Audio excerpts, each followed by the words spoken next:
Ben, je les suis immédiatement, puisque moi, dès que j'avais un pied par terre, je prenais un cahier de brouillon et je dessinais. Donc j'ai bien pensé qu'il y avait quelque chose qui me fascinait là-dedans.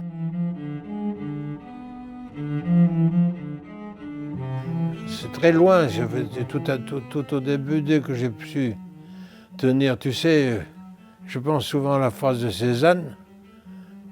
Ma mère, pour me tenir tranquille, me donnait un crayon quand il était petit. Parce que sinon je faisais des bêtises, je prenais un bout de charbon à côté du poêle et je dessinais sur les murs blancs. Donc c'est une nécessité. Pourquoi? Parce que c'est le moyen d'expression plutôt que la parole, etc., où on se sent plus à l'aise. Donc j'ai toujours dessiné, c'est sûr. Malheureusement, je n'ai pas conservé ça. Par exemple, je vais te donner un exemple. Le jour du premier de l'an, il était de coutume, comme j'avais une grande maison, que j'invite tous mes amis. Et je faisais le menu que j'illustrais avec le portrait de chacun d'eux. Et donc j'ai beaucoup dessiné tous mes copains, et à l'école je faisais ça en permanence. Mes voisins, mes copains, mes professeurs, etc.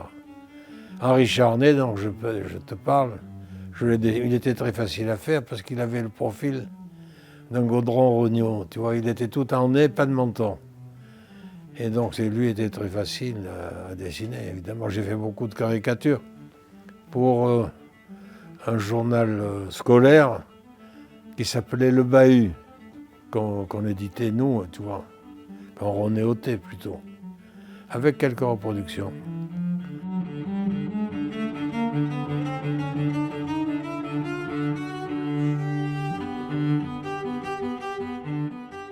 Voilà, au plus loin que je me souvienne, je pense avoir toujours été fasciné par ça. Enfin, tout naturellement, si tu veux.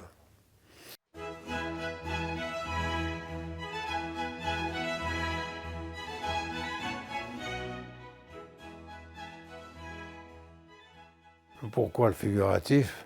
Tout simplement parce que c'est certainement le plus court chemin d'homme à homme. C'est plus rapide que la parole.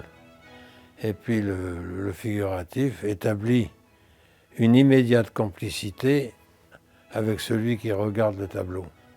Ça, je crois que c'est la meilleure définition, elle n'est pas de moi.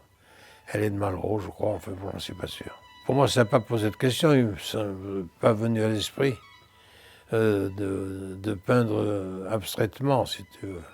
L'abstraction ne m'a jamais habité. Moi, je trouve que le monde est assez riche et assez beau avant qu'on ait épuisé l'infini des paysages ou des visages. D'ailleurs, Van Gogh l'a dit, 5000 peintres n'y suffiraient pas à épuiser tout ce qui nous est proposé sous les yeux. Et lui, il ne s'est jamais préoccupé d'autre chose que de dessiner fort bien tout ce qu'il voyait, et quelquefois très vite d'ailleurs. Immense décorateur, immense dessinateur et coloriste. Mon maître, entre autres.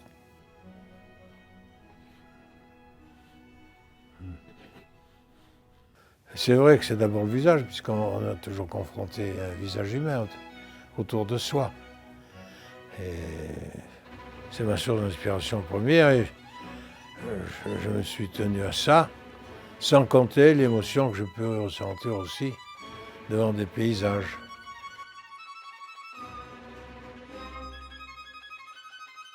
Alors, le bonheur ou le malheur ont voulu que j'ai vécu à Biarritz, c'est le bonheur. Mais le malheur, c'est que le paysage, le Biarrot, c'est l'océan. Il n'y a rien de pire et de plus monotone que l'océan. J'ai essayé de l'approcher. Heureusement, il y a des tamaris devant, si tu veux, qui me permettaient d'y ajouter quelques arbres et un peu de vie. Voilà. Mais sinon, le paysage de Fronsac m'a beaucoup inspiré. Et ma première émotion, j'allais faire les vendanges chez une amie de ma mère qui avait une propriété viticole de Canon-Fronsac, en haut du tertre, de Combes. Et pour y aller, je prenais ce petit chemin qu'on appelle le chemin de Menu, qui passe devant un très très joli château, qui est le château Combes. Et là, c'est vrai que c'est ma première émotion devant un paysage. J'avais trouvé ça si beau un jour.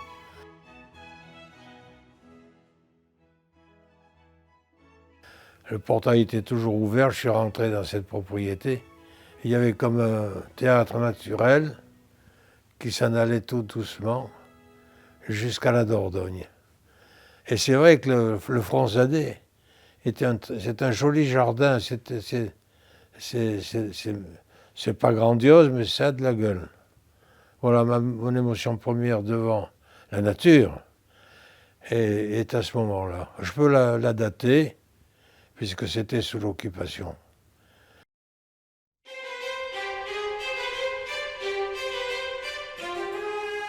Il était difficile d'ignorer Buffet, parce que il paraissait dans tous les illustrés.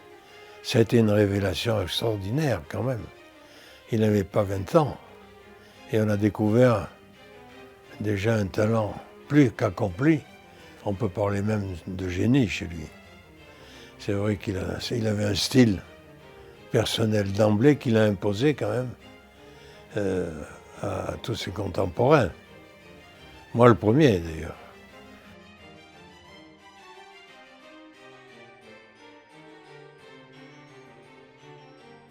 Je dois dire que quand j'ai vu Buffet, j'ai découvert quelque chose pour moi de très important.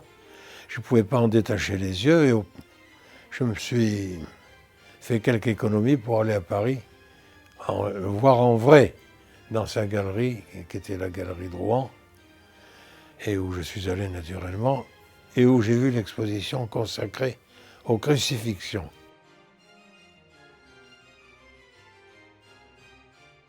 C'était extraordinairement impressionnant. J'étais cloué sur place par ce que je voyais, mais j'ai beaucoup étudié la façon dont il travaillait, par ce trait insistant, répété, où tout finissait par des angles aigus. Et puis, il y avait, comment dirais-je, un rappel quand même dans les crucifixions. Les mains étaient très longues, les membres aussi. C'était très détaillé, très explicite, mais très personnel. C'est une vision comme on n'avait jamais vue. Parce que à l'époque, les grands dessinateurs étaient des dessinateurs classiques, tandis que lui n'avait rien d'un classique. Il a imposé sa loi graphique à toute une génération dont j'étais.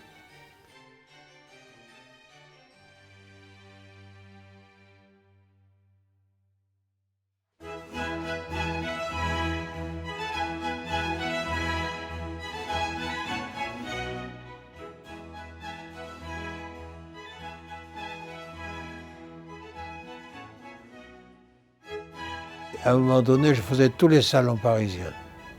Après tout, je ne sais pas pourquoi, c'était le seul moyen de me faire reconnaître. Mais je me suis rendu compte, en allant à quelques vernissages, que le plus souvent ça se passait au Grand Palais.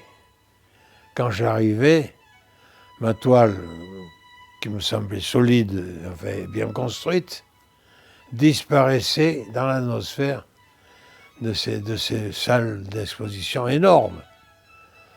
Donc, je me dis, il faut que je fasse de plus en plus grand, jusqu'à des toiles de 4 ou 5 mètres de long. Hein.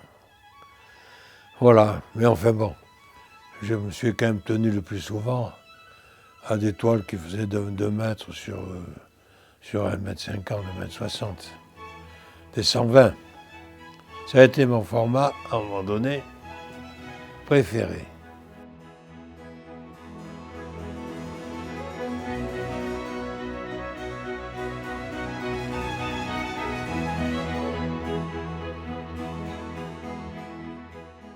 Alors, évidemment, je commence souvent par les dessins. Bon, au hasard ou avec un sujet préalable, qui finit toujours d'ailleurs par un visage et un corps humain. Mais je me rends compte qu'ensuite, je peux transposer sur la toile.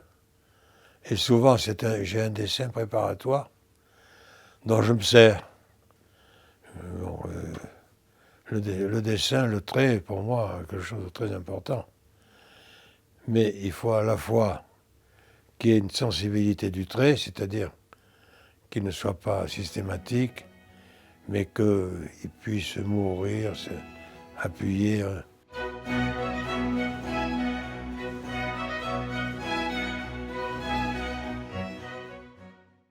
Et pour moi, le plus grand dessinateur que j'ai vu de ma vie, c'est Van Gogh.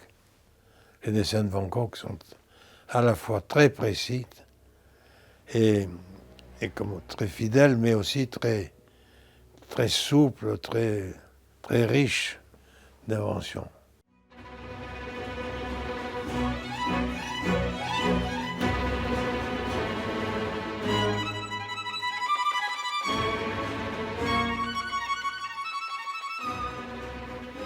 Voilà, mais moi je me suis appris tout seul à dessiner. Alors après, je suis tombé sur un professeur naturellement, qui était un homme plus qu'intelligent et qui avait fait un système d'approche à la peinture. Pour lui, son système était d'apprendre à dessiner en 3 jours. Et il montrait à l'appui. Et en effet, bon, je ne vais pas expliquer son système qui était d'une simplicité biblique et qui marchait à tous les coups. Donc c'est vrai que quand je suis sorti de ces cours, je commençais à savoir construire. Bien que j'ai toujours dessiné. Peu m'importer. Mais... Et puis j'aimais beaucoup essayer de m'approcher au plus près de la ressemblance. Je crois que ça, j'étais un peu caricaturiste dans le journal du lycée, qui n'était que collège à l'époque, qui s'appelait le Bahut, où j'ai crayonné beaucoup de mes professeurs ou de mes voisins collégiens.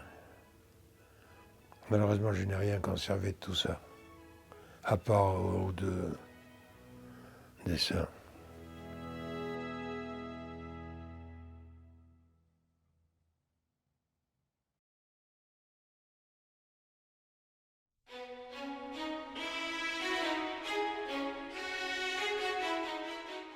La peinture, c'est une étreinte. Mais c'est une image, mais qui est presque juste. C'est-à-dire, si tu étreins la peinture entre tes bras, tu sens très bien qu'il peut y avoir des surfaces qui sont parfaitement creuses. Or, c'est ce qu'il faut éviter. Il ne faut pas, au moment de l'étreinte, qui est du regard, si tu veux, il ne faut pas qu'il y ait de surface creuse. Et essayer d'éliminer ça, mais hélas, c'est très difficile.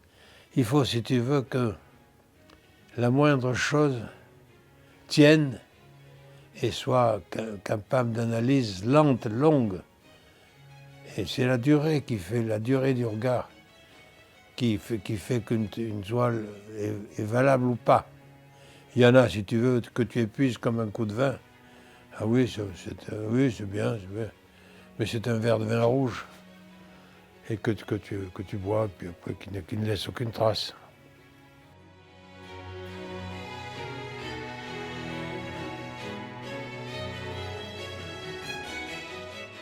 Le critère pour moi, si tu veux, c'est quand je les mets dans ma salle commune, si je la mets sur le mur, si je m'y habitue ou pas. Il y a des moments où je sais qu'il y a quelque chose qui ne va pas. Et donc à ce moment-là, il faut reprendre le tableau.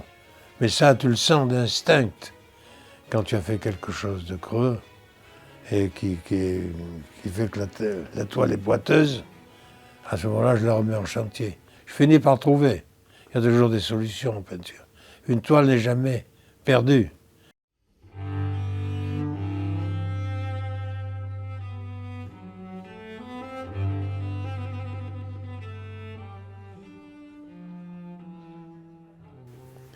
si je fais le bilan, je me dis j'ai été fidèle quand même. Fidèle à mon engagement, fidèle à ma promesse.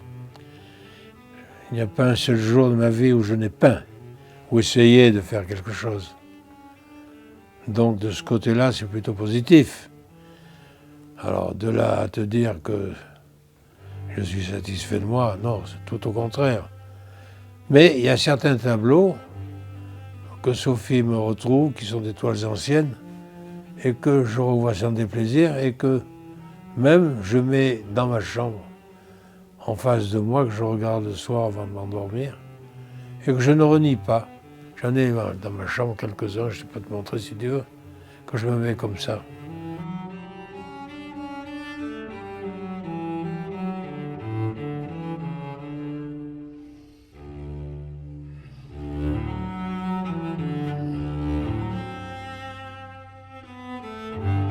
Donc de ça, confirmation de ma vocation et bonheur de l'exercer. Alors quant à l'avenir, je ne suis pas fou, je sais compter. Me voilà un vieil homme, je le sais, au soir de sa vie. Et pourtant, quand je suis dans mon siège, en face d'une toile vierge, j'ai encore, me semble-t-il, le désir forcené de la création.